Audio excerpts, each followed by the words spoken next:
How's it going, boys? My name is Rome, and welcome back to the column, the show where I play Call of Duty very badly since I recorded this while very drunk. As a reminder, you are able to ask questions using the email in the description of all my videos. Of course, that is not required, but if you have any questions or need some advice on something, that is an option for you to take. Today, I wanted to talk about something that I've been doing recently that may be of value to you, and that is investing. Now, I know that investing as a general topic or term can be extremely daunting, or it may feel overwhelming to try and indulge into investing with all of this information being thrown at you at once.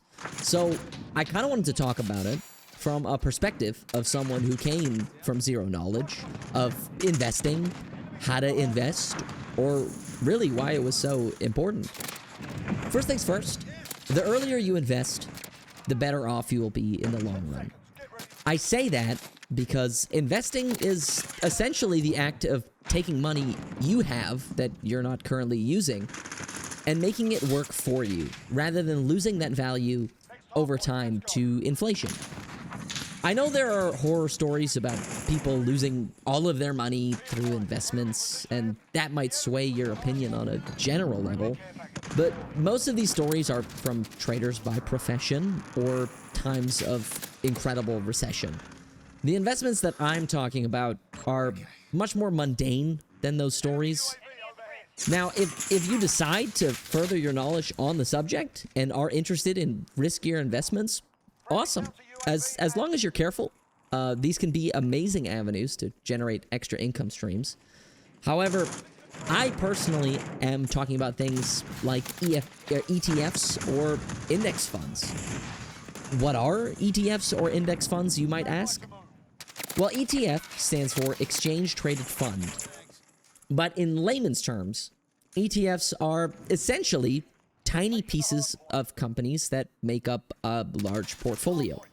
What I mean by that is, let's say you want to invest in companies like Amazon, since they seem to have a hand on the global market. You know, nothing's going to take them down. They're always doing better and better each year. Well, the S&P 500 ETF or index fund is a portfolio that is going to give you very small percentages of the top 500 companies traded globally in the world. Think Amazon, think Google, think Nvidia as well. These are essentially ways to make passive income. The S&P 500 ETF has had an average return of 10% per year since its inception in 1957.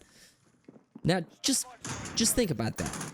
Let's say you only have $10,000 to invest. Maybe compared to others, it's not much. Or maybe it's a lot. Everything is relative, right? But getting 10% of a return on your investment every single year would be $1,000. Now, the people that use the term or the phrase "need money to make money," this is what they're talking about. It's true in this regard.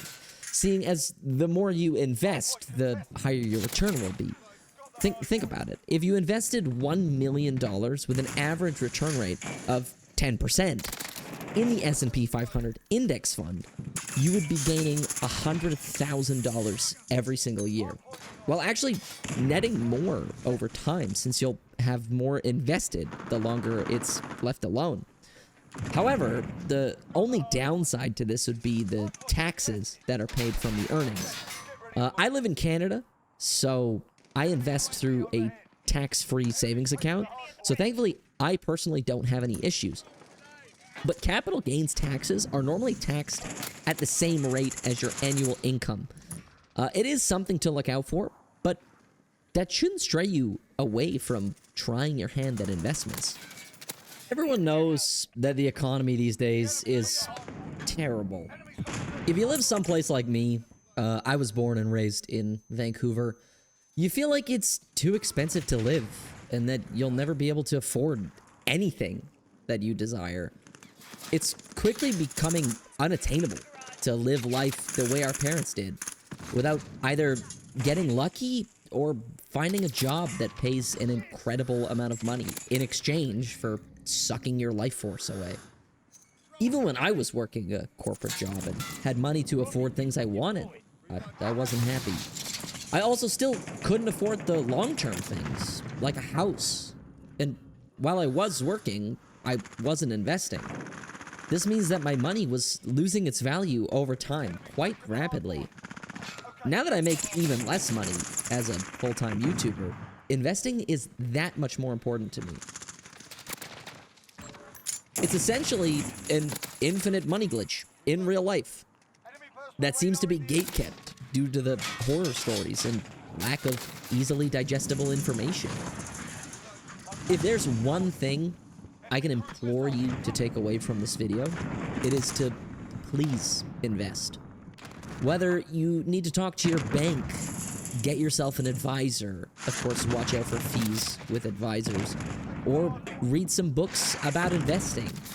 If you're not an adult yet, you can always get your parents to help you open up an investment account. But I've heard far too many stories of people who didn't invest in their youth and regret it now, having to work into their elderly years or not having the funds to do the things they dreamed of doing when they were older. But that's gonna do it for me, boys. As always, you can send a message to me using the email linked in the description below if you'd like any advice or answers to questions you may have.